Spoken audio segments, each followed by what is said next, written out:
Hello. Hello. And hello. It's it's Tuesday again. That's why our faces are on your screen because it's Tuesday. A few minutes for everybody to get notified that we are on. I wonder if Twitch updated correctly as it should. Let's go find out. Yep. And if you're an early arriver, go ahead and take a moment, share the stream to your page or wherever you are consuming it at. That would be appreciated. I know this is streaming to my pages too. First time I've been live in a long time on my stuff. So very excited to maybe see some familiar faces tuning in. There we go. Yeah, we were talking before going live that you're thinking of getting back into like regular streaming maybe at some point. Yeah, I actually got my own StreamYard again, and I'm ready to like dive in. That's why I was looking at that versus the Riverside and the couple of the other different ones. So Hmm. I'm ready to lock them out. They sent me like well anyway. I'm excited to dive back in. Yep, long time no see. He's been found. Yeah, I've been around. I just been chilling. I've been compressing. That's one thing I learned from Bashar, who's like this channel that I follow. He talks about we don't really have depression. Depression is this natural cycle that you go through where you compress, where no answer out here in your reflective reality will ever actually reveal itself. You got to go within. And when you go through that compression, if you look at that compression through a negative lens, that's where we get depression. So for anybody experiencing depression, maybe take a moment and say, where am I trying to reinvent myself? And like come out of that as a whole different being, really. So how does that relate to the chemical science of the brain? He did not say anything about the chemical science, so I do not Okay. know. That's where I'm like, does the science match the woo woo there on that? Well, not really woo woo, but like, Well, the way that you look at the world, like the filters that you look at it, will create dopamine or create other things. So if you're looking through a filter of negativity and comparing your life, fractioning yourself to the past, that this is how it was, why can't it be like that? Or this is what I want, but it's not that yet. What if it's just more about control of how you focus your lens? Hmm. So you can create lists for yourself and put things out just for you to check it off. That's going to give you a dopamine hit every time you check it off. So like you knowing about the chemical side of it, you could curate that for yourself. I'm curious to know if there's like scientific study, like did they actually like control a group But and Bashar's channeling an alien being. I don't know if they Yeah. have any uh, any studies that we can look up. uh, Hmm. that's a rabbit hole I think for offline because we're already off topic and we haven't even started yet. Well, you said there's a few minutes until people log in. True. Uh, hey, Today we're there. talking about aromatherapy. We So we are. So welcome everyone to another episode of the Healer's Corner. We have found Hank again and have him to come back and join about aromatherapy and the healing benefits. Um, oh, she's loving your shirt there, Hank. thank you. Because aromatherapy, I feel like, and you and I have talked about this a lot in the store, Hank, about it's almost got this false perceptive of like all aromatherapy is safe no matter how you use it. And Yeah. that's not the case. So you are an actual certified aromatherapist, and you actually taught me some stuff of like, yeah, you don't do that. Yeah, and the way my teacher, we were probably on the way more conservative side for things. But I think people fall into the trap where we have this whole thing that if it's natural, it's good for you, and that's not necessarily the case. And George would always say, poison ivy, it's natural. So is Is arsenic. that good for you? So is arsenic. So is cyanide. All these things are natural. It doesn't necessarily mean it's good for you. Mhm. And you got to treat it with respect, especially with oils, and we'll get into that how concentrated they are compared if you're doing like an herbal tea. Mhm. So that being said, Hank, why don't you give us a little background on yourself and how did you get into aromatherapy? Well, that's a great question. So I was going to school at Fellowships of the Spirit for the 2-year program, the Spiritual Healing and Prophecy program, and everything I was learning was like for like emotional body, the mental body, spiritual body, and not much for the physical body. So if someone came to me and they had a cold or a headache, it's like, well, what do I do for them? Like I know Reiki is good. it seems to be more geared towards the spiritual side, then it kind of trickles down. So I started looking for modalities that had an effect more on the physiological body. And I found two things, which I look at both aromatherapy and sound healing as bridging modalities where there's science behind it, but then there's also a little bit of woo. And that's how I found aromatherapy. And I jokingly say that aromatherapy actually saved my marriage because my in-laws before we got married, they Googled me, and at the time, if you Googled Hank Sutala, it would just come up with all the, like pages and pages of psychic fairs and all these events, and they literally thought Anya was a crazy person, and they weren't into anything that I was doing. But we're in Alaska, and there's 21 different types of mosquitoes in Alaska. They even have T-shirts that say it's the national bird with like pictures of all the varieties. And Anya and I are just using a little bottle of lavender, putting a little drop on her wrist, rubbing it on like that. She got bit like once. I got bit 0 times. And her parents are using off and cut or spraying, and they're still like smacking like 2 or 3 at a time. And her dad, towards the end of the trip, he's like, "What is that stuff you're using?" And I'm like, "It's lavender. Would you like to try some?" And he tried it. It worked. And he said, "Hank, I don't understand what you do, but maybe you're not so crazy." No, you are, Hank. You are. We'll I just. am, but not for the reasons they think. Or maybe those two. But that's really what it was. Is like if someone has something physical going on, whether it's bugs bothering you or a headache or hormone type things, aromatherapy has the chemical components in those oils that help with all those things. And a lot of modern day pharmaceuticals come from, guess where? Essential oils. It comes from the study of aromatic plants, and then they find the one chemical in the rose that's good for depression out of the 350 chemicals, and say, let's isolate that one and synthesize it. And now you have, antidepressants and things like that. So a lot of that stuff comes from the research of essential oils. Now, you mentioned rose, and I remember when you first told me how many dozen roses it takes. Mm-hmm. And I'm like, holy cow, no wonder why that one is real rose Mm-hmm. oil is so expensive. Yeah.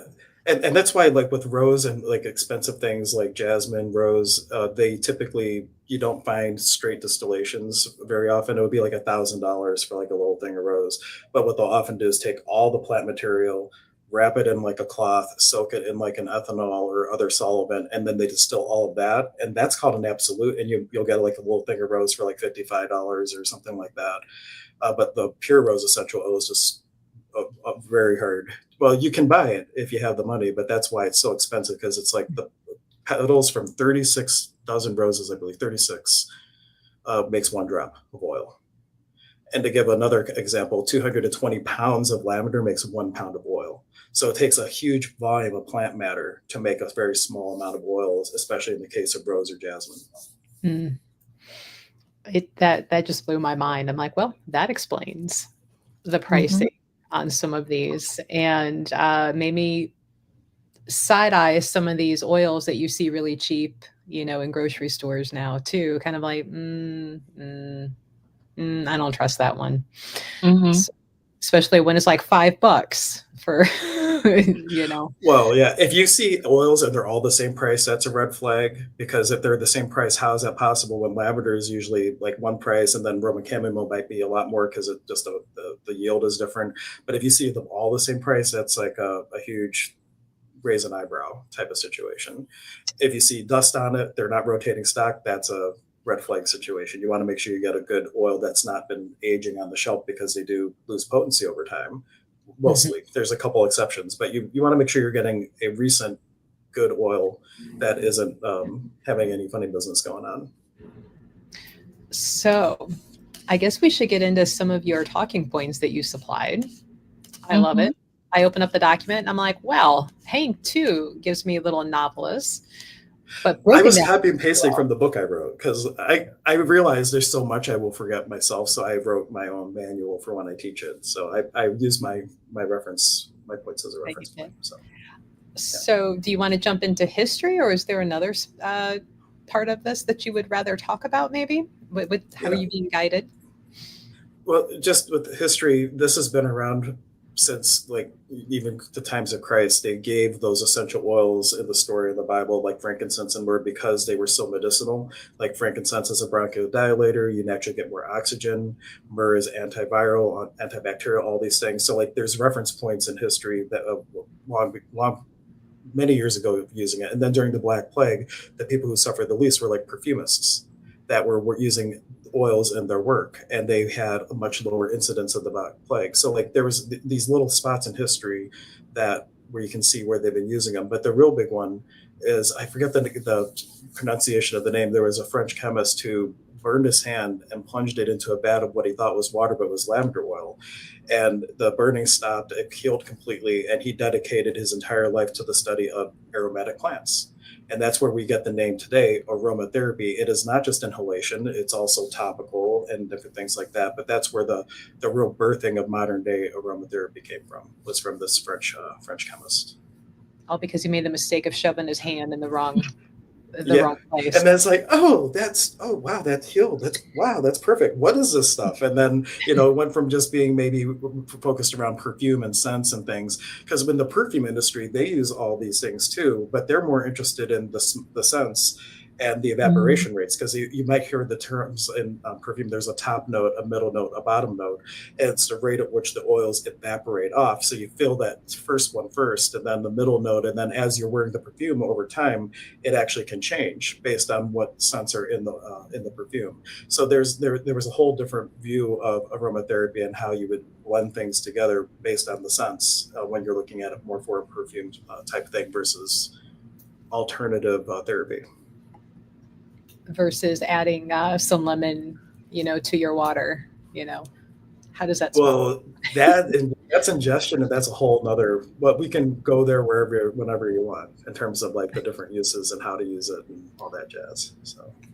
So you started off in the beginning. Now, how does that relate more into modern day? How are we seeing that more?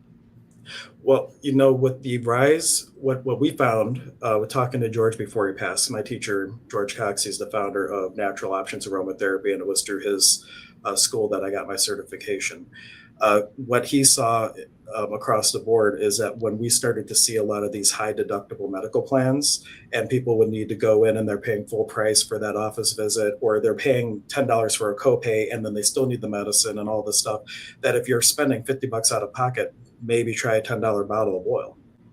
And when you look at like England, where you could actually get a prescription for peppermint for a headache, for example, like people started like researching themselves, advocating for themselves. And there was like people looking, really empowering themselves of what can I do for myself without having to spend the $50 here, all that stuff adding up. And then you also have it for your whole family by one little bottle.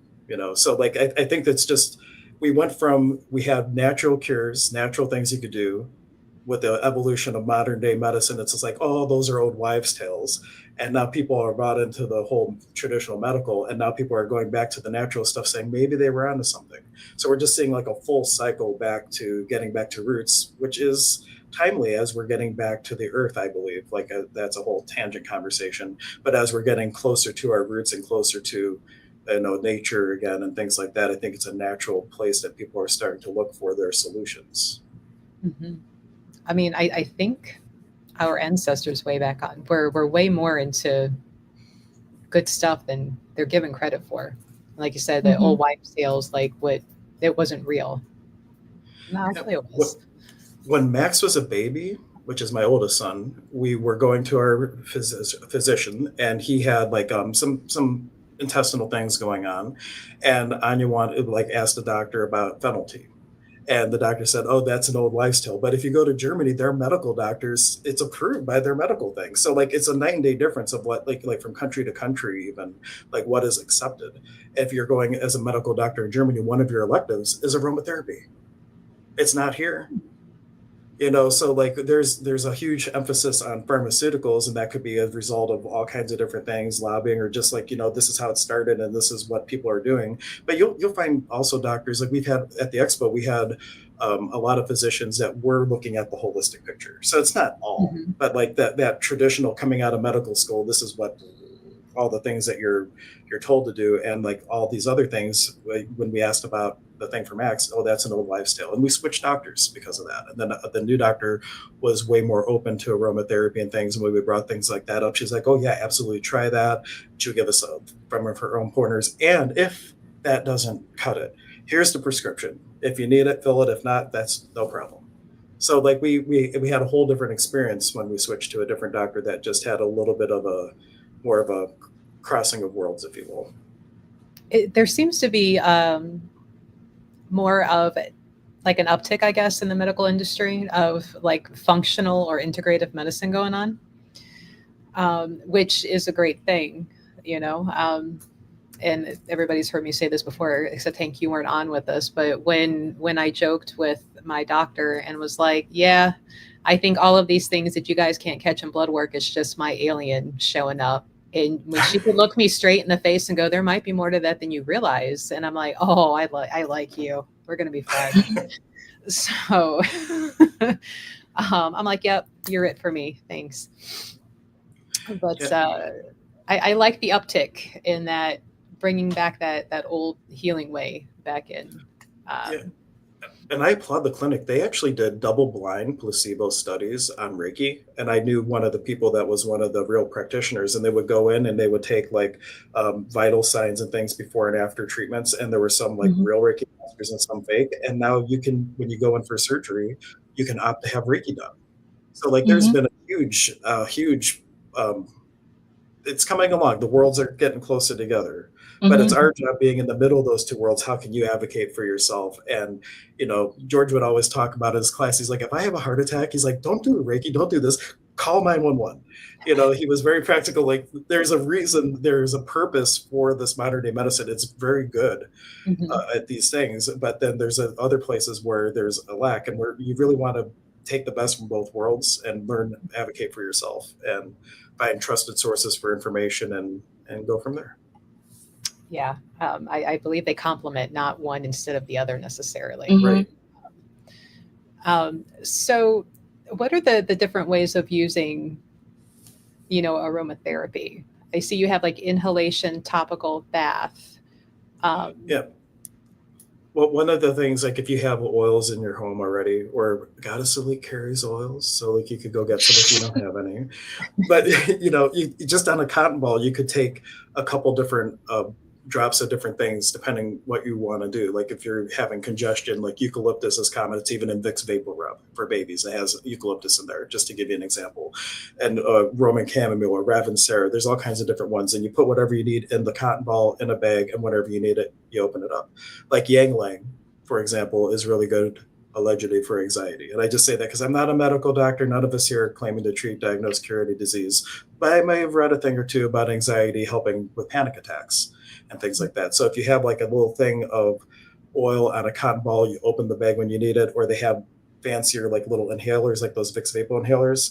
You can get those empty and you can put your own oils in them. So like they're like for breathing easy, which is one of the blends that we have, and my mom swears by it. It has like peppermint, it has frankincense, it has ravensara, all these different things for breathing. So mhm. that's one way. Or if you'd rather do it as a candle, an unscented white candle, let it go, get a pool of wax, blow the candle out because oils are flammable, then put a couple drops in the liquid wax and light the candle again, and you'll use your own candle to diffuse it. So like, or you can use those little actual diffusers with the mist, which I believe you have too in the store, or you did if you Yeah. don't know. So there's all these different ways. And if you need something like overnight, you can get one with an intermittent setting. So it's on for 10 seconds or 30 seconds, off for 30 seconds, and you can diffuse something all through the night. Because what if you have like sleep apnea and it's not a Mhm. bad case? And what if you were to diffuse frankincense, which is a bronchial dilator and maybe another thing that's good for breathing? What if that avoided you having to live wearing a CPAP every night? Of course, do it with the guidance of your doctor, but there's like just with inhalation, those couple suggestions that has huge potential for changing one's life. For topical, you're putting it in a cream, and you want to make sure. Well, we'll talk about dilution rates and everything, but you don't want to. It always goes less is more in aromatherapy. You don't need a lot. Like one drop of peppermint oil is equivalent to drinking 30 cups of peppermint tea. So like when you're thinking about aromatherapy, always go like less is more. You don't need a lot in order to do good work or whatnot. But you just put a couple drops in an unscented cream or an oil, nothing with petrolatum, that's like petroleum jelly because it seals the skin. But then you could put it in the cream and just rub it in. And if you have a stomach issue and you're using stuff for stomach, you're rubbing it into where the areas are afflicting you. If you have a headache, you're rubbing it into the temples after you dilute it. You don't want, there's very few oils that use neat because they can actually be irritating to the skin if you're not putting it in a cream. But that's a method. Putting it in a bath, a little water and salt, put your oils in, draw your bath, add that at the end. That salt will help suspend the water. Otherwise, it just floats on top. But if you want your whole body to be absorbing it, put a little salt in a cup first, let everything dissolve, add it to the bath at the end, swish it around, get in. Your whole body underneath the water is going to be getting the benefits of those oils. I think the that bath method that you just explained out for everybody, I think a lot of people have just assumed they just, dab it into the water after the bathtub's filled. And I'm like, don't you notice that it's just kind of floating, Yeah. on the top? So I'm like, oh, you're wasting your oil in a way because you're not, Yeah. it's not absorbing. You are. And I mean, if you had like a cold or something, you could also just plug the tub and just put a dropper full of something in and just like breathe in while you're taking a shower. But for a bath, if you don't do some sort of suspension, then you're just going to be absorbing it right where the skin is coming into contact with the water. Mm. And it's not necessarily wasting your oil, but your absorption rate isn't going to be the same because it's a much smaller amount. Versus like if you do the salt technique, then the whole tub all has oil in it, and you're, you know, Hmm. getting that Hmm. huge benefit. Yeah, that's what we do in pranic healing. When we suggest people the next day after a healing, Hmm. if they can't take a bath, that would be great. Salt first, fill up the Yep. tub, then the oil. Mhm. And Yeah. salt is naturally detoxifying anyway. You're getting the benefit Hmm. of the oil and pulling out negativity or helping the energy system neutralize because of the salt. So the salt in and of itself is great. And then you're adding the oils in on it. But again, less is more. And if you're doing a bath, ladies, you don't want to use hot oils. You guys too. Like if you're using cinnamon in a bath, bad idea. Even like too much pepper in a bath. Like you can get, especially in really sensitive areas, you want to be mindful of like what type of oils you're doing there. You'll be Hmm. safe with like lavender, Roman chamomile, that type of thing. But if it's an oil that you would consider hot, like cinnamon or clove, that type of thing, black pepper, those are best to avoid in the bath. Think Now, gentle. You want gentle oils for your now, gentle parts. and I think maybe make a little disclaimer about lavender in pregnant ladies. Well, Hmm. all pregnancy with any oil, like the way that there are some reputable books that say these oils are safe in the first trimester, these are safe in the second trimester, but there's no studies seeing how many people had miscarriages when they were using oils. That doesn't exist. So we always um, err on the side of caution that nothing for while you're pregnant, we would not recommend anything topical or anything like that, baths while you're pregnant. The only thing we would do is ginger by inhalation for nausea. And we had an unfortunate personal story where we had a miscarriage and we were using a soap. I won't say from where, but it was a lavender soap. And like, I wasn't even thinking about it, but afterwards, then you're always like, what you're like saying, did we do something wrong? Is it, and when I looked at that and I followed up with the manufacturer, I found that it was like a 14% dilution rate. And for it's like a ton of oil for a soap, and normally you would be at like 1%. So I don't know if that really had an impact, but especially lavender, to your point, which is probably why you were mentioning lavender specifically.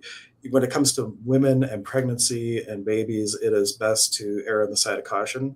And if you're going to do something anyway, talk to your medical doctor, make sure they're on board. But I know that they offer it all time.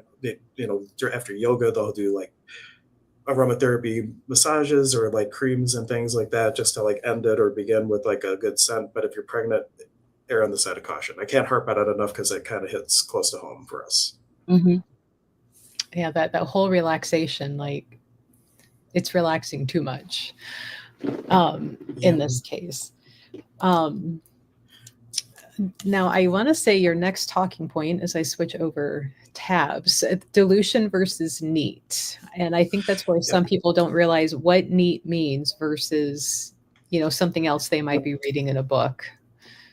Well, first, like neat means that you're applying an oil without any sort of carrier or whatnot. And no matter what the oil is, I would say you want to dilute it anyway, because what if you're allergic and you don't know? If you're allergic to like lavender, you'll be really allergic to the oil. So like the first time you use any oil, it's probably good to just test and make sure you're not having a reaction or anything like that. But the only three oils that we typically would recommend for neat application is lavender, tea tree, and the third one, which is just leaving my head, which will come to me. Lavender, tea tree, and there was a new one. Ah, now it's going to drive me nuts. Unless the negative outweighs the positive. So, for example, plantar's wart, lemon neat will really help with plantar's wart, but it burns. So, in like situation like that, the burning of the lemon is better than the getting it lanced. Mm. So if the pain of the oil is better than your alternative for whatever you're going to do with it, there's exceptions to that potentially. But other than that, you want to put it diluted. And like the little roll-on bottles that like Melissa has at the store, I unfortunately don't have any here, but they're like a real small little bottle. It's like a third of an ounce. A third of an ounce bottle, we would make that product typically at a 10 to 14% dilution rate. However, you're just putting a little bit on and rubbing it in. When you're using a cream, we put those at 1% because you're using a lot of cream and putting it all over the body. So like depending on how you're applying it, like you really less is more, and that cream you don't need a lot in there to have a really good effect. But if it's a roll on, you're applying just a minuscule amount, then you do need a higher rate. Mhm. And I for go ahead. I was gonna say, I think at one point we had talked like in one of those 15 milliliter roller bottles, it was like no more than 10 drops of any oil, be it you're Mm-hmm. putting 3 or 4 in, or if it's just 1 cent, like it's no more than 10 drops in a 15 milliliter roller bottle. I could tell you, I have a chart that's What? You come with dilution rate. facts? No way. I do have. I made a chart. So like a dilution rate, if you have a third ounce bottle, a 10% dilution rate would be no more than 60 drops total for the little bottle. But that would still be a lot. Like if you were doing 10 drops, you'd be at like a 2% dilution rate. Hmm.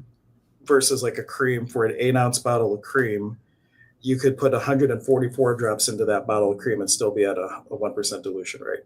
So like you can see, like for a third ounce, it would be 6% or 6 drops. So there is a lot of different, a lot of gradient in that. Um, oh, chair. She's like, what are the different ways aromatherapy is applied? So we went over inhalation. We're Mm-hmm. doing, skin. What other ways? Well, the controversial one that we'll speak to is ingestion. And here's the thing, that the ingestion of aromatherapy or essential oils is considered aromatic medicine, and technically should only be done by like a medical doctor who's also trained in essential oils. But where a lot of the confusion is, when we talk about distillation rates, just so we can talk about ingestion a little bit more thoroughly, you have like your regular distillation where they put the plant matter in, they distill it, they get the oil. There's cold press, which is where your citrus oils come from. And then there's this fractionated process where they distill it, but then they take the matter and they continue to heat it until some of the volatile chemicals come off. And those ones are, and a lot of companies that do this, they say theirs are the purest and safest. Well, in part that's true, because they've gotten rid of some of these like volatile chemicals, which I personally want in there. If I'm looking at a recipe book from aromatherapy, the aromatherapy for healthcare professionals, they were using closest to nature oils versus this extra process. But when they go through that, now all of a sudden they can get an FDA label for it to be a supplement, and now you're having guidance on that bottle that yes, here you have those directions for that. So if that's where there's some gray area, because there you'll go to the store and you will find essential oils that have a supplement label on them, and they'll say put a drop of lemon in your water or do this, do that. From the way that I'm trained, we would consider that aromatic medicine. We would steer clear of that. So like use your best judgment, but know that there's an additional process that those things go through. So you wouldn't want to grab my lemon and do that, but you could grab a lemon that has that supplement on it and potentially do that. Now, here's the other difference. With citrus, they usually go bad like 6 months to a year at the latest, because they'll go rancid if they're not used. They're just sitting on the shelf. But if they go through this fractionated process, then it lasts for years. So if you have a citrus oil that's going to last for 5 years, you know that it's gone through that process. Where if it's a more recently pressed oil, it's only going to last for 6 months to a year, and then it's going to go rancid. So that's a good way you can tell if a company has used that process or not. I think that was just to talk about ingestion. At the end of the day, you really want to err on the side of caution. if there's 350 different components in rows, chemical components in rows, what if one of those is counterindicated with a medicine that you're on?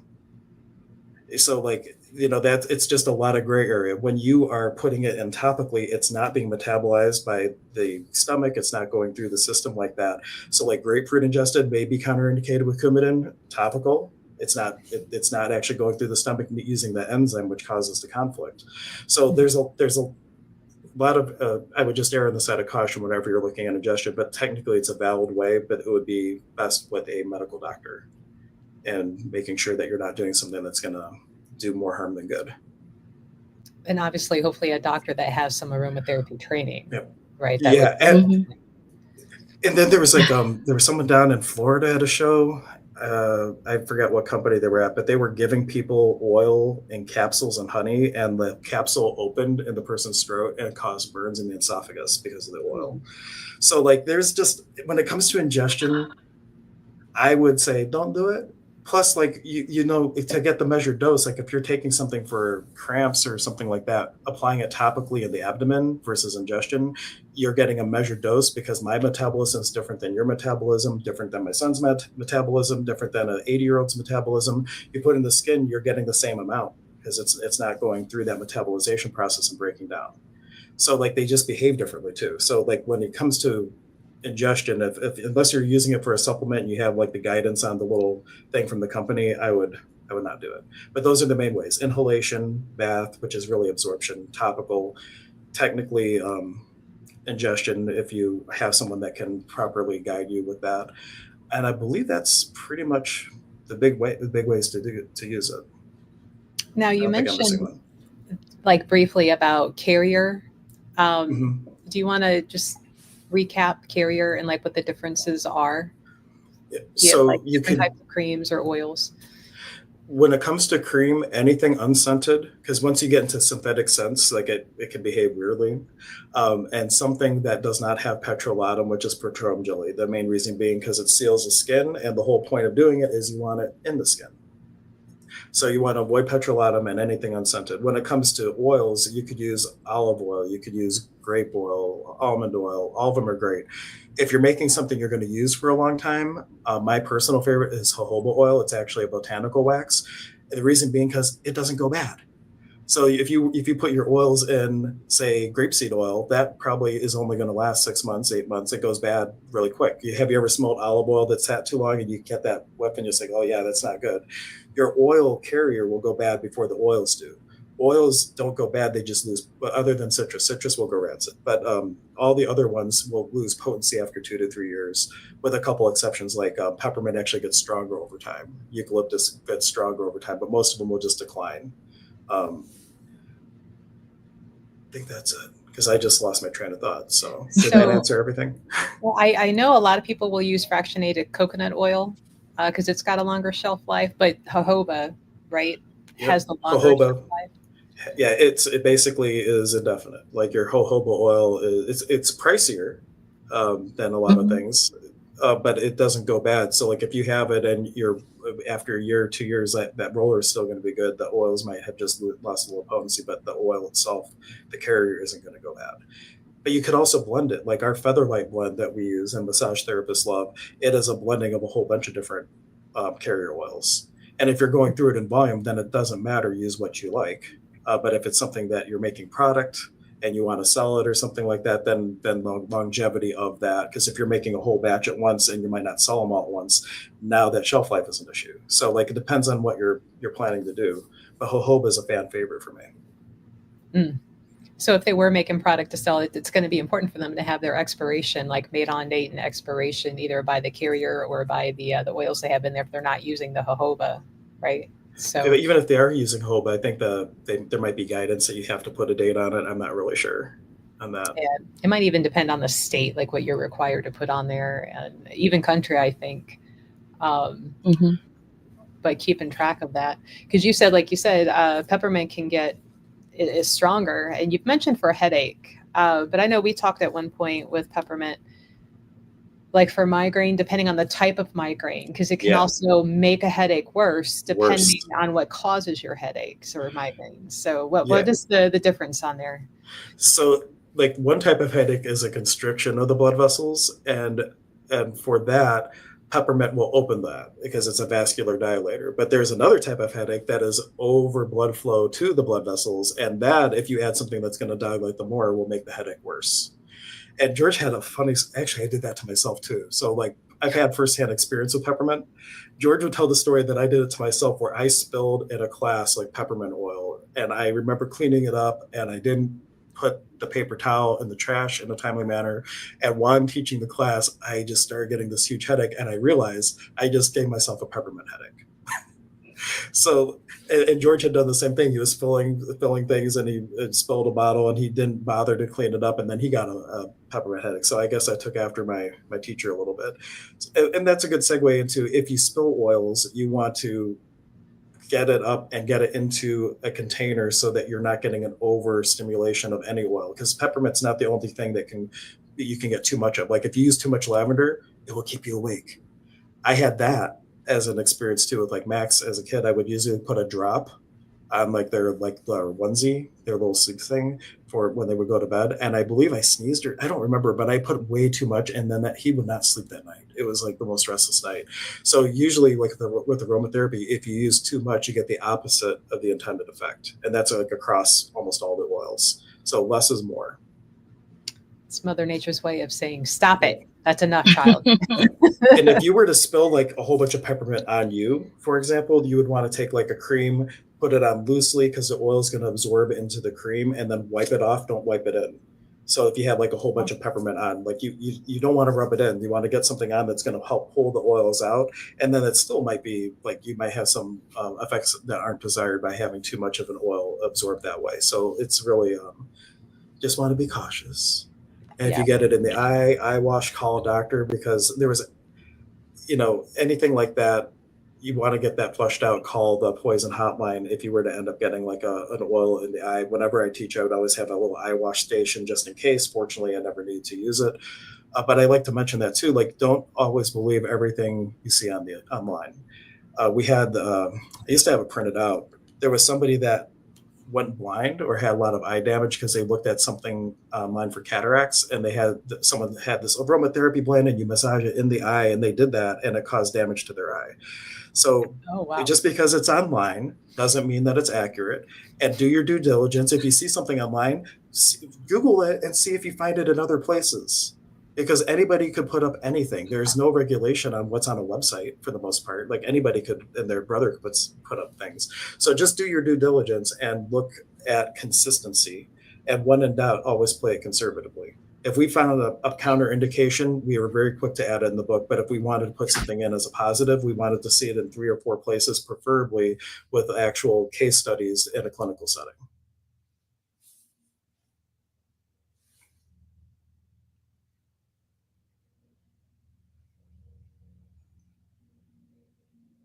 Sorry, I muted myself while my son was getting his food delivery. So hopefully we wouldn't hear that. I was like, did I miss something? Did I say something wrong? Yeah, he was just like, are you alive? Yes. um, so, Chair, are there any ones that are nice for massing a friend? Do you mean making a friend, Chair?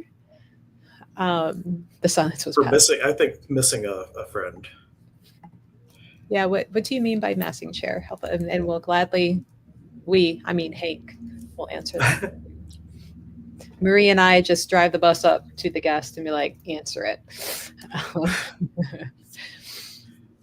But Well, I'm going to roll with it's probably missing a friend. Massaging. Oh, massaging. Option C. She said Option none of C. the above.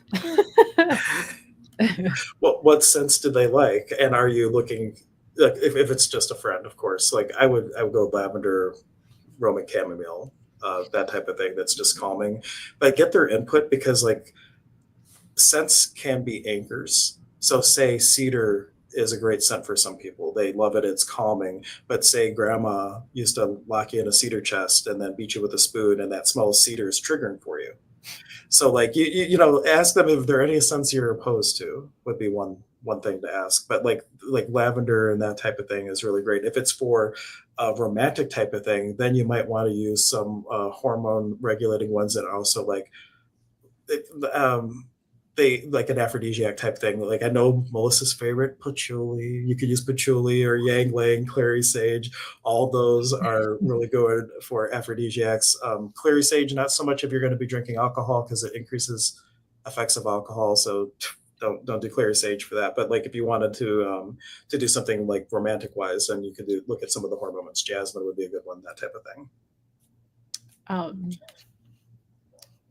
yeah, maybe yeah. Ask them what they like, because somebody came at me with a massage oil that was full of patchouli, or yeah, we're Yeah, I not could just friends. imagine that. And We are that no longer patchouli friends. is one of those that you either No. love or you hate, and there's not much in between. That is a very decisive scent, let me tell you. Mm-hmm. Uh, And and it I'm will keep going way, and going and going. Yeah. yeah, and I'm way over here on the hate it side. Yeah. Same Um, here. but I don't see, mind and it, I but like, other people do. So yeah, and like I am a fan of like the spicy cinnamon type, and there are people who mhm. hate that. So, Yeah. Cinnamon, I have another example where someone that I know, they when they were little, they were sent to a camp to gain weight because they were too thin, and they gave them milk rice every day, which is like this rice boiled in milk with butter and cinnamon. And to this day, like cinnamon just makes them feel sick because they had to eat it so often. So like that's just it can be very nostalgic and a very powerful type thing. And you can also use that intentionally for setting an anchor for yourself. So if every time you go to meditate or before where you go to do like whatever you want to anchor, if you're always diffusing frankincense, that oil starts to create the ability for you to go back to that space more quickly. And you could do that for a lot of different things. Meditation is the one that comes to mind the most, but whatever you would want it to be, scent wise or a tone or anything like that. Uh, but aromatherapy is great for doing that type of thing. There was even a study showing like some oils help memory naturally, like rosemary and lemon are good for concentration and memory recall. So if you find yourself forgetting things, you could be diffusing lemon and lavender before a test or during a test to help you remember test answers. I think they got 10% better on average for students who were diffusing rosemary and lavender, which is why we have the study assist roll on, for example. So a lot of these like studies where there's like these fruits from these different like oils that do different things, we love making product that kind of caters to those little wisdoms. that actually have some science behind it. Like those are good. They do, and if I think with the lemon, it Mhm. was even like free throws. Like if you're like playing basketball and stuff like that, it can help. Or there's studies where they diffuse lemon on the teller side and lavender on the customer side, so that the bank tellers are more alert and the customers are more chill. So been all kinds of little playful things that they've done with case studies. Huh, that's interesting. Now I'm gonna have to pay more attention when I go into my bank. Like, does it smell like in here? Are they trying to manipulate me? Right. Well, I know there's like certain amusement parks that pipe in scents to make everybody Mm-hmm. happy, and um, Mm-hmm. like smart, very smart. Chair Mhm. asks if any of us have a nostalgic smell that we love. For her, she likes Barbie doll plastic and erasers. Ooh, do I? I don't know. Yeah, I guess you know those baseball cards that used to come with like the bubble gum in them and stuff like that Uh-huh. stale, like the bubble gum you do not want to eat, but it was like such a cool thing to open it up. Like I guess that would be a little nostalgic, maybe. I haven't Yeah. really thought about it.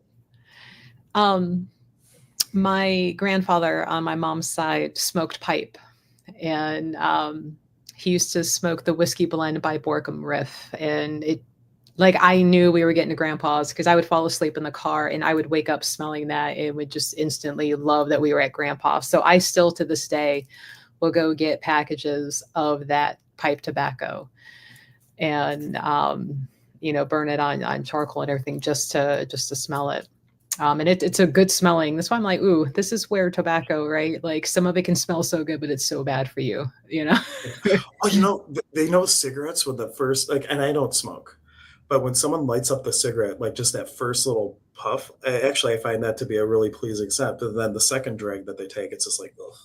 But Yeah. that for some reason that first little is for some reason really pleasing for me. So I'm like, when someone else is doing it. I don't do it personally. yeah. And I think then followed by coffee. Like Yep. just the smell of coffee brewing and everything. Even my Well, mom, who doesn't drink coffee, loves the smell of coffee. She's like, I want yeah. to like it, but I don't like it. I like the smell of it. You can just smell it. When you go to Mhm. like a real perfume place, they actually have little tubs of coffee, ground coffee that you can inhale in between trying perfumes because it cleanses the olfactory palate. And we Mm. will even do that when we teach. Like we'll pass around oils to sample. Like if we were in person right now, one of the things normally I would do is I would pass around an oil for people to smell, but technology hasn't quite gotten there where we could do that online. Did you But try? like Did you reach hard enough through the screen, honey? try I didn't even see you try, F13. sir. But coffee cleanses your palate. So like if you just were in a situation where it really is smelly or whatever, and you need to get that out of your system, go grind some coffee or get some ground coffee and just inhale it. And since we were talking about cigarettes, which is addicting, it's a good to mention black pepper oil has been shown to reduce nicotine withdrawal symptoms. So if you wanted to use black pepper for inhalation, for example, that would be really good for the people who are having trouble quitting smoking. And Yangling was good for other substances too. So the combination of the two is really good. So could people reach out to you, Hank, and be like, I am interested in using these? How would I, make like an inhaler type thing or make a cream to use? Well, I do believe Melissa has the ability to order any said products that you might want because we're on Melissa's stream. So I would say, well, you should go to Melissa and say, "Can I get this?" And then Melissa will get it for you because I don't want to cut Melissa out when Yeah. she's having Well, me out to talk about aromatherapy. But yeah, they could okay. just tell me that you're from Goddess Elite because I would like to honor Melissa for any referrals. So like, make sure. But there, we have like the stop smoking one that's already in an inhaler, and you can just get it or you could buy a black pepper and like make your own. And I could show people how to do that, but we already have that done pre-made if people want Mhm. that. There's one for appetite regulation, one for breathing. There's ones for reducing or stopping smoking. So a lot of good options. Now, do you guys have one for the seasonal allergies? Because that's where I'm like, I'm allergic to this Mhm. whole planet, but I feel like trying to use inhalation for oils might make things worse. So, how do oils help or not help The only congestion? oil, yeah, well, for the congestion, frankincense could possibly help it. It's bronchodilator, you get more oxygen. There's things like Ravensara or eucalyptus that are good for breathing. But the only oil I know of that has an antihistamine quality would be like German chamomile, but it is cost prohibitive because like a little bottle is like insane. Mm. I was And waiting for you to that's be all. like, it's patchouli. And I'm like, we're done. It's just going to slam my laptop down. And like, we're done, guys. Like, we're done. No, German chamomile is technically has an antihistamine quality, but the other thing you would want to do is go get some local honey because the bees are pollinating from those plants that where you have the allergy, or if you're traveling and you're realizing I have allergies to whatever plants are around, the Mhm. local honey where the bees are pollinating that give you a small amount of the antigens or whatever, and it can help with the allergies. So Maria, have not you tried? aromatherapy, but what's Yeah, that? kind of. I mean, it's a little bit of, but it applies to the Mhm. topic. Maria, have you tried the honey for any of your allergies? I haven't really tried the honey. I've been, Maria goes for the fast, easy stuff. Claritin. Claritin. So I haven't, but I started really using my energy heating on myself for the allergy purposes, and it has helped. So, but I haven't tried any. The only essential oil I do use, there's only three of them that I use: lemon, lavender, and peppermint. And peppermint, it it helped me to stay up from driving to Michigan, Mhm. going to a class, getting out of the class, and still be completely alert to go to dinner. Because I really thought that I Yep. was going to be really exhausted and go back to my hotel room and just plunge in the bed. But that's what I did. I inhaled the lavender oil. I had a bottle with me. I inhaled a couple of sniffs before I went on the road, and it kept me alert after only having 2 hours sleep. So I can swear by the peppermint oil keeping you alert. Yep.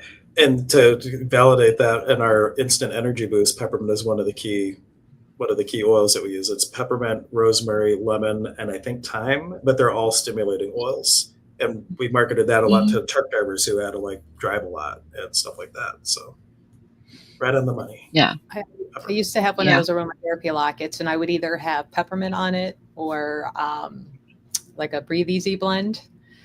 Hmm. Because allergies for me, I hardly ever get sick, and if I do, it's a sinus infection, and it's always because of this congestion up in here. So I'd be walking around like huffing this pendant constantly to help keep all of that moving and to keep infections from setting in, because the one blend had Hmm. like tea tree oil in it as well.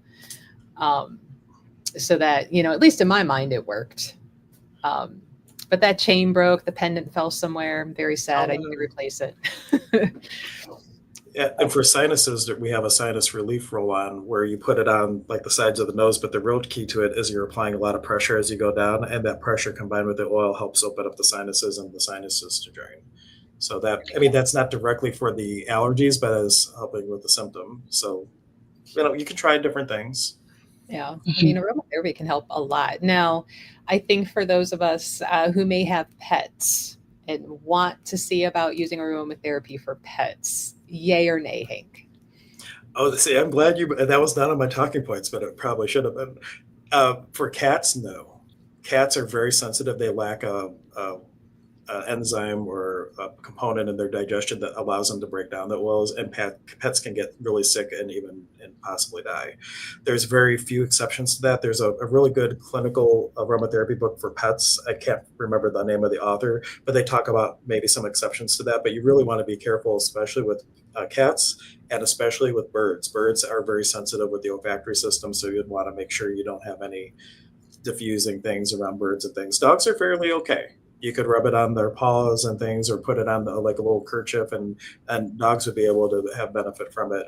Horses, perhaps. I'm not really familiar with the more exotic animals, but cats no, birds no, dogs okay. Okay. Because I know, us pet owners and lovers, like we want to take care of them too. And so the Yeah. natural's like, if I can use it, they can use it. Hmm. No, not necessarily. And even for little people, like with the baby, you don't want to give them a lot of essential oils when they're first born. It might be like one drop in a carrier cream rubbed into the feet, and then when they double in size, you can double the drops. But you want to be really mindful about how much you give, especially when their body mass is not a lot. When you Mm. think about it, like you don't want to use the same blend. Like George would say, if you wanted to put a roll on a baby, put it on you first, let it absorb a little bit, then rub it in a little bit, because you don't want them getting like a huge jolt of a lot of oils because their body mass just isn't up there. There's less of them to absorb it. Yeah, there's less of them to absorb. and, There's and less of on that note too, since we bring up babies, if you're breastfeeding, it will go right into the breast milk. So you wanted not to use that even after pregnancy, like while you're breastfeeding, unless you're going to pump and dump, and that's not fun for anybody. A lot of work just to throw it out. So like until you're done breastfeeding, even you would want to be mindful about using oils while you're breastfeeding. Now, why don't we get into some of the most common types of oils that we either going to see in the stores or that they've heard us talk about? Yeah, let me go to my So I list. know, like, Well, I really believe like tea tree, just to bring up one, is like the Swiss Army knife of oils. It does so many different things. It's antiviral, antifungal. You can do like things with athlete's foot and all, or the fungus and stuff. But let me bring up my actual list here. we got like black This, pepper, ylang ylang, yeah, oregano. If you want to well, smell like an Italian dinner, get out your oregano. you know what? It's kind of funny that some oils, because they have hormones in them, can induce labor and stuff, which is why we say not during pregnancy, except for when Anya was like getting ready to induce. Then we were doing foot rubs with oregano one time because we're like, we want the baby now, please. Uh, but there was like this one shop, this Italian restaurant. They actually had a joke going. They called it baby on the menu, baby eggplant parmesan, because so many women after eating this went into labor. And so they actually had a wall of pictures of all the eggplant babies from people who went there to eat. And then I was telling Anya, like, maybe we should go. Maybe we should go on a road trip. But then we were like, well, but then we might end up having the baby in another city, and we didn't want that. But Right. we joke about it, but it's so I'll just go from memory. Like tea tree is like it's a natural insecticide. It can help with insects and things. You can put it into a bug spray. You can apply that neat. That's why like tea tree and lavender. If you were to pick two, those two can do so much, and you don't necessarily need a carrier with it. The one thing with lavender, you want to make sure it's like the relaxing lavender. There's like a lot of species, and like spike lavender, for example, is a stimulant, and versus like a relaxant. So like you want to just make sure you're getting the right one. Let's see. I'm gonna just make this larger so I can actually go through. I'll just go through these as I kind of hit them. We talked about it. Yeah. Oh, I hit the button too fast. Where was it? Yangling. You haven't mentioned bergamot yet, and that's one of my favorites only because to me it smells like Fruit Loops. So So, one of the cool things with bergamot is its appetite regulating. So let me just read through this. I'll look these up. This is from my own manual, so like it's stuff I remembered at one point in time. It's just so much to remember. But bergamot good for anxiety, depression. It's uplifting. It's good for oily acne skin type of things. So like if you have a child with going through puberty and they have like all kinds of pimples and things, there's like a three-part way that you can help them. One would be tea tree to apply directly on the pimples to dry it up. Then you would use bergamot or another citrus, like a little bit in a oil as like just to get the oil off, and then a little bit of rose geranium or another hormone regulating oil in a cream, and you rub it in. So it's helping them with hormone regulation. It's helping them remove some of the oil, not all the oil, because if you remove all of it, like those little pads that they advertise, your body's response, if you remove all the oil, is to make more oil. Mhm. And then the tea tree to dry them up. So there's like a three-part like hormone type thing, especially for puberty. But the bergamot was good, antibacterial, antiviral, anti appetite regulating. There was a study where they did in like a nursing home, they would weigh the food before, like when it went out, they would weigh the food afterwards so they could see how much the people were eating. And the ones that were getting some sort of bergamot diffusion, it actually helped them eat more. So it's regulated. It's not like it's going to make you like, I'm hungry, famished, I'm just going to eat. If you're eating too much, it can help bring you down. If you're not eating enough, it can help you come up. It's good for itching in private areas. It can increase white blood cell production, which is why it would pair really well with thyme because it also increases white blood cell production. Now, here's the bad ones: is one, it can be irritating in a bath. It is also photosensitizer. Any citrus will make your sun burn you faster. So if you like, even if you're not using aromatherapy, if you're getting a cream from the store and it has an orange scent and it's made with a real oil, and you put that on and then you go out, it will cause you to potentially burn faster. And for someone like Melissa, she'll just go and she'll be bursting into flames. yes, it's not a church that'll set me on fire. It's citrus oils outside. So life is tough sometimes. Life is tough. Yeah. Okay, so let me go to Liangling next. Oh, I have to go up, not down. I forgot about the search function. I can just search for these and then it will bring up the next one for me. Except now it's not letting the one go up. Go up, down, come on. How embarrassing. Lavender. Let's do lavender instead. See, I'm in my back of my manual where I have all these recipes instead of the beginning. And let's try it from here then. Come on. There we go. I'm going the right direction now. So lavender, and this is lavender augustifolia, which is from France. So like I mentioned, like different lavenders might have different properties, but like 1 to 3 drops can be used directly on the skin undiluted. It's good for a whole host of things: stress, sleeplessness, tension, burns. As we talked about the origins of aromatherapy, the modern day study came from someone who had gotten burned and put their hand into a vat of oil. Wounds and scars, especially lavender applied neat on like a scar from a surgery. If doing like a cross stitch massage, it can help with scars and really help the skin heal. It's good for insect bites, yellow jacket stings. It's an analgesic. It's good for asthma, headaches, dementia, antibacterial, and good for skin toning. So that's everything I've listed for lavender. What was the next one? Give me any. What about marjoram? Marjoram. It's Mhm. good for storing. That's there was like one client of George's who it was like a group of firefighters, and they had bought it from George because he said it was good for snoring, and they're one of the firefighters like snored horribly, and they would put it on his pillow so that while he was sitting there breathing, it would counteract the snoring. So if you have a husband or a wife that snores or whatnot, you can try putting some marjoram on like anything that would be allowed to be diffused, or the diffuser by the bed, or put on the pajamas. But it's good for insomnia, stress and tension, respiratory, muscle aches, sprains, muscle spasms, fibromyalgia, I'm sorry, not diverticulitis. Diverticulitis, you can use frankincense rubbed into the abdomen, though, since I mentioned diverticulitis, and like bed sores, it would be good for. And that's just really good, like marjoram, ravintsara, which is like not as common of a one, eucalyptus, peppermint, all really good ones, frankincense, or if you wanted to make a really good breathing blend, those are all ones to consider, unless you're trying to sleep. If you're wanting to go to bed at night, peppermint, because like Maria was saying, like it helped her stay awake, you might end up staying up later than you want. So you got to, think about what you want when you're going to be taking it too. So you can make a breathing blend for day, breathing blend for night. That's why we have two. We have a nighttime and a daytime. The difference, peppermint is not in the nighttime blend. Though my mom swears by it and it doesn't keep her up. So like everybody's different. No, clary sage. Let me talk about that because it's just such a great oil.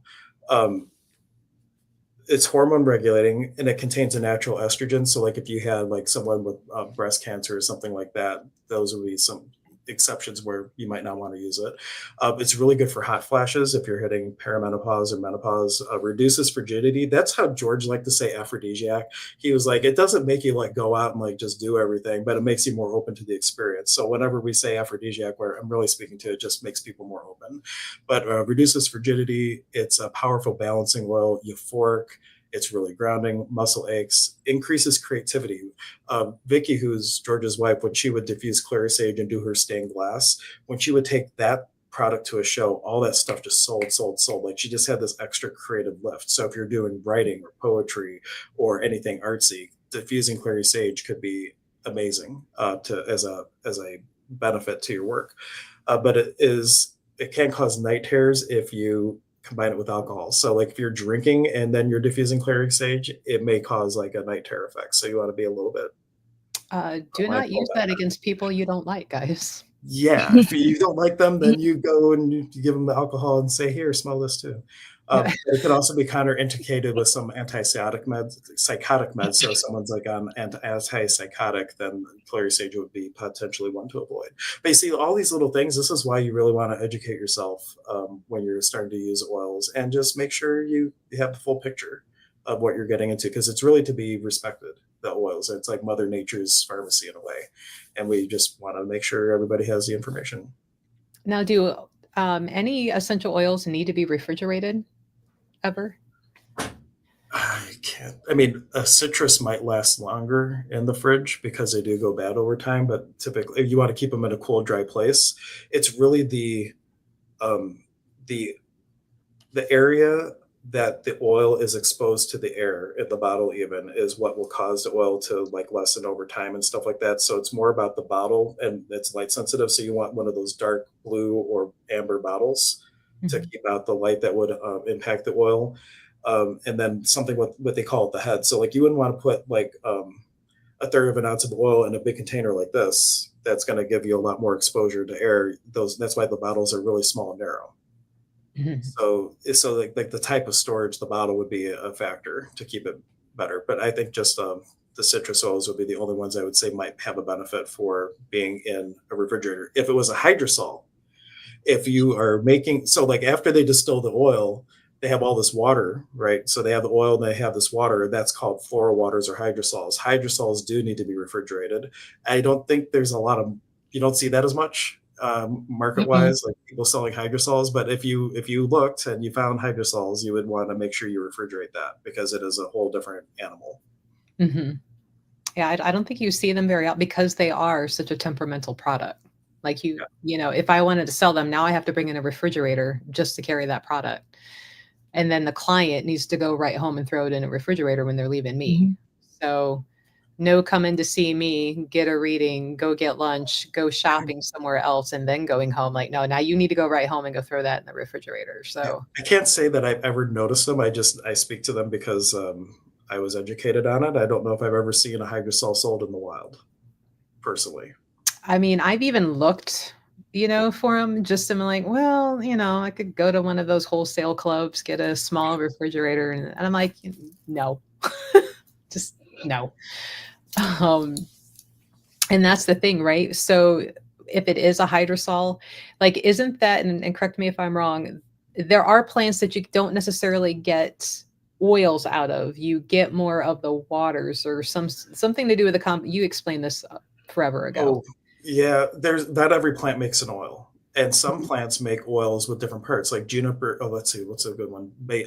Laurel berry versus laurel leaf, for example. There's two totally different oils from different parts of the plant, and then there's other plants that don't make any oil at all, and those would just be more like of an extract and things like that. Right. Um, I actually had stats on that. It's probably in the book, but I would have to fumble around finding it. But I had like one out of maybe 100 some plants make an oil. And of the ones that make an oil, they're not necessarily safe. So, like of the ones that have a safe oil, it's a relatively low percentage. We feel that we see a lot of it because we're going through these lists and there's a whole bunch of names of it, but it's not necessarily like an oak tree essential oil, for example. There's a whole bunch of plants that don't make any oil at all. Right. And what about flower essences versus hydrosols or oils? I think flower. I'm not as familiar like Bach flower remedy type stuff. Flower essences. Yeah, kinda, either them or every now and then I'll see, like, when I was going down that rabbit hole for hydrosols, it was like I was seeing flower essence. Those did not require refrigeration. Yeah, I would think that it's probably not the essential oil, or it's an oil like it's a lot of other stuff, or they like an absolute. They might take like say you can get an oil out of essential oil out of lavender, but instead of just distilling the lavender, you put it in the cloth and you do the solvent and you distill that instead of 1 pound of oil from 220 pounds of lavender. Say you get 8. So like that's not really a pure oil, but you have all this stuff because you're also getting the extracts from all the other plant materials. So the oil's in there, but there's a whole bunch of other stuff in there too versus getting a straight oil. But Hmm. I'm not really familiar with flower essences to be able to speak to it Okay. 100% confidently. Yeah, that was just a random question that like popped into my head, and I'm like, oh, let's drive that Yeah, bus over and I ask. can correlate that. Like I know you can get like a lot of other stuff out of plants besides like you get botanicals out of it. So it could be a botanical extract, but the oil may be in there, but there's other stuff too. Like that Yerba shampoo is amazing. It has all these botanical extracts, but very few of those are actual oils. Hmm. Now, Maria, did you have any questions for Hank on oils or how to use them or anything under the Mm, sun? Or so anybody out the one there. thing that came to But the one thing that came to mind, Hank, is that I know that you said that some of the essential oils will counteract with medication that you are being prescribed to. How about essential oils counteracting each other? No, they typically oils have a synergistic effect, so like they build on each other. Where you get into trouble is if you like with pharmaceuticals, if you let's take depression medication for example, they may have found a depression medication from isolating one chemical in an oil that has antidepressant effects, synthesized it, and now they have an antidepressant, but the counter indication of that medicine is sometimes suicide. Like they have like so for depression medication sometimes like they have these side effects that are just like crazy. And like George used to joke, he's just like, so they have this medication for like restless leg, but it can cause chronic gambling, infidelity, all this stuff. And so like George would joke around saying, so let me get this straight, doc, I lost my wife, I lost my savings, but my legs stopped twitching. So like it's but oils, they build on each other and they have this beautiful synergistic effect, and I'm not familiar with any case offhand where they counteract each other. But as a blender, you would look for things that are going to go together well. Like if you're, I guess if you're putting peppermint and lavender together, unless it was spike lavender, like if you're trying to make a stimulant thing versus a relaxing thing, you could have two oils that are good for different things. But I would think they would more neutralize it, not be truly counterindicated. Good point. Okay. That's what I was just kind of thinking. I'm like, yeah, you wouldn't want to put peppermint and lavender together, unless It depends. you A had, spike lavender you could.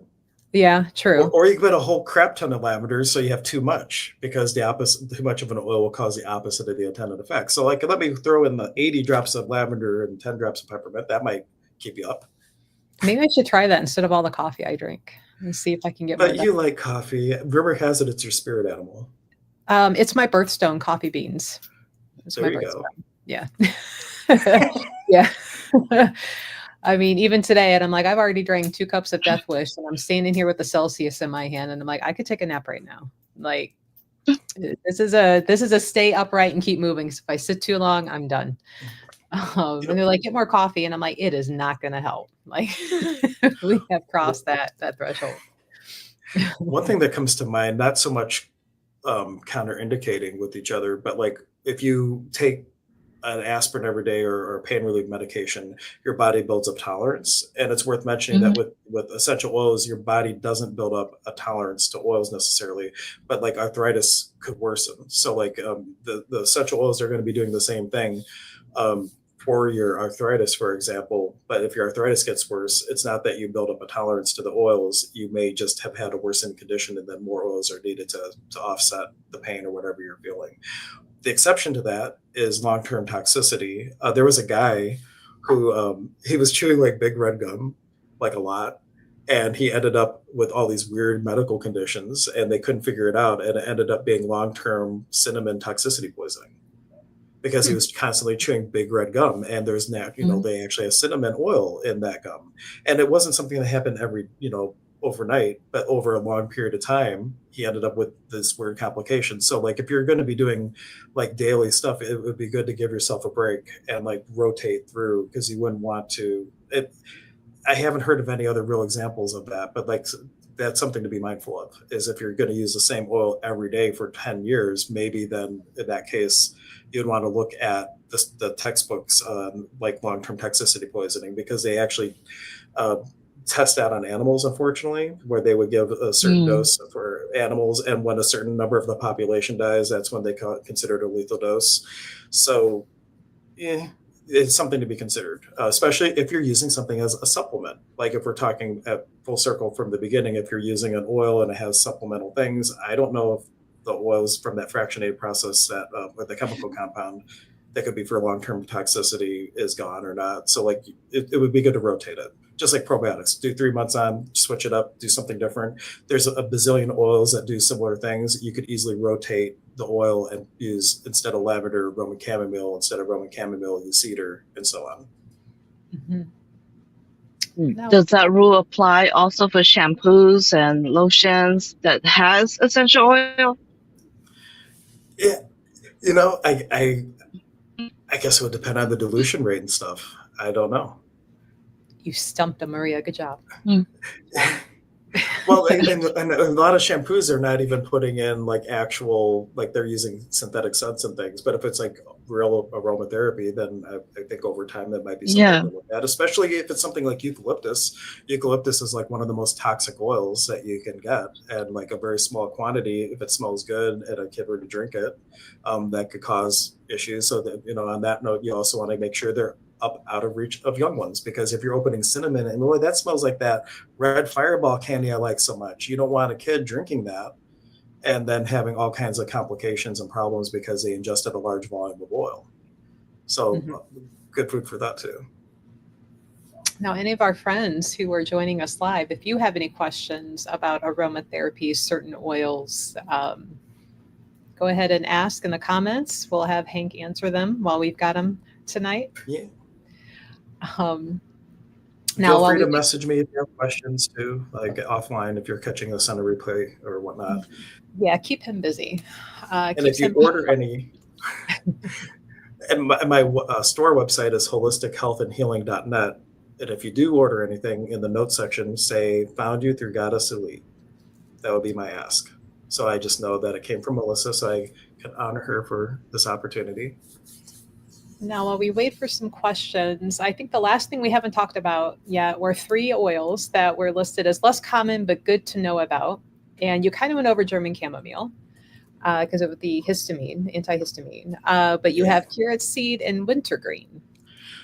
Okay, so carrot seed, a reason I like that one is It's good for precancerous skin conditions. So allegedly, so if you had anybody that was having like some questionable areas, like carrot seed oil would be really good for that. It's also amazing, amazing, amazing for skin in general, and also can slow the progression of wrinkles. So use carrot seed and frankincense, which can be good for age spots. That combination is stellar.